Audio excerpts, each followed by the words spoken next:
पिछले वीडियो में मैंने बताया कि हार्ट फेलियर में लोगों को डाइट कैसा रखना चाहिए। मेन 3 कंपोनेंट जो है नमक का, पानी का और तेल का कैसा रहना चाहिए। अब मैं ये बताने वाला हूँ कि हम लोग और पार्ट में, प्रोटीन के पार्ट में क्या कर सकते हैं। हार्ट फेलियर वाले पेशेंट में क्या होता है कि वो खा नहीं पाते हैं क्योंकि बार बार उनको हंसने वाली चीजें होती है, उनका खाना ऐसे भी कम हो जाता है। तो उस केस में क्या कर सकते हैं कि जो भी प्रोटीन का सोर्स है, चाहे वो पनीर से मिले, दूध में ऐसे ही आपको वाटर कंटेंट ज्यादा है तो आप अगर दूध लेते हैं तो उससे आपको फिर से फ्लूइड बिल्डअप ज्यादा होगा। तो कोशिश करें कि हम दूध के बदले क्या करें, पनीर लें। पतली दाल के बदले गाढ़ी दाल लें। दूसरा क्या है कि हम लोग जब भी सब्जी बनाएं कोशिश करें उसमें पानी का कंटेंट कम हो, सूखी सब्जी बनाएं ताकि पेशेंट अगर खाए भी तो उसका वाटर का जो लिमिटेड एक अमाउंट डॉक्टर ने रेकमेंड किया है 1.25 लीटर या 1.5 लीटर, उससे वो एक्सीड ना करें। वाटर मेजरमेंट करें, जितनी बार हम पानी पिएंगे, सपोज हमने 6 बार एक कप पानी पिया, हम एक बोतल रखेंगे 2 लीटर वाला, उसमें क्या करेंगे 6 बार पानी को उड़ेल लेंगे। उसके बाद अगर सपोज हम 1 कटोरा दाल खाएं, 1 कटोरा पानी हम उस बोतल में डालेंगे।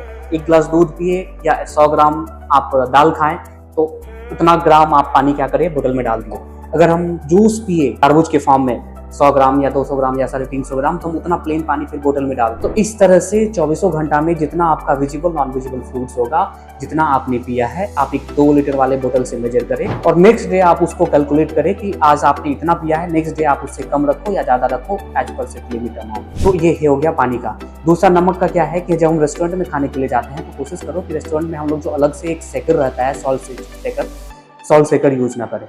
दूसरा कि जो भी आपको सैलेड मिलता है कोशिश करो ड्रेस्ड सलाद ना हो, प्लेन सैलेड हो, उसमें विनेगर वगैरह ना हो, नमक वगैरह अलग से ना मिला होगा। तीसरा कि हम लोगों का जो 2 मेजर मील होता है, लंच और डिनर, इस 2 मेजर मील में ही हम नमक रखें। इस 2 मेजर मील के अलावा जो भी चीजें हम खाएं वो बिना नमक वाला हो। अगेन ये डिपेंड करता है हार्ट फेलियर वाले पेशेंट का प्रेशर कितना था एज पर डॉक्टर रिकमेंडेशन। तो यहाँ से हम लोग नमक वाली चीजें वो कम कर सकते हैं। हम लोग जो प्रिपरेशन करते हैं, नॉनवेज करते हैं तो हम लोग नॉनवेज को मैरिनेट करते हैं, हल्दी में, नमक में हम लोग उस मैरिनेट करते हैं, हम उसको फ्राई करके या जो भी उसका प्रिपरेशन का स्टाइल है उस तरह से करते हैं। तो कोशिश करें नॉनवेज बनाए तो हम लोग मैरिनेट ना करें, या फिश को फ्राई किए, फ्राई करने के बाद टिश्यू पेपर से दबा करके हम उस फिश को कंज्यूम करें। उसके बाद कोलेस्ट्रॉल वाली चीज़ें, तेल वाली चीज़ें, नॉनवेज को कम्प्लीटली बंद कर दें। मीट तो, मटन तो बिल्कुल भी ना खाएं, नॉनवेज कम्प्लीटली बंद कर दें। एग बॉयल आप आसानी से खा सकते हैं। एक बॉयल के साथ साथ आप पीला वाला अगर यॉक पार्ट अगर खाना चाहें, यॉक पार्ट भी खा सकते हैं। एक दिन में एक ही, अगर 2 अंडा खाते हैं तो ये पीला वाला पार्ट हटा दें। अगेन ये डिपेंड करता है कि अभी जो हार्ट फेलियर वाला कंडीशन है उनका एज कैसा है, उनका वेट कितना है और उनका कौन कौन सा मेडिकेशन चल रहा है। ये खाने वाली चीजें पोर्शन जो है वो डिपेंड करता है पेशेंट का हेल्थ कैसा है। बट मैं भी एक ऑन एंड एवरेज बता रहा हूँ कि छोटी छोटी चीजें हार्ट फेलियर वाले पेशेंट को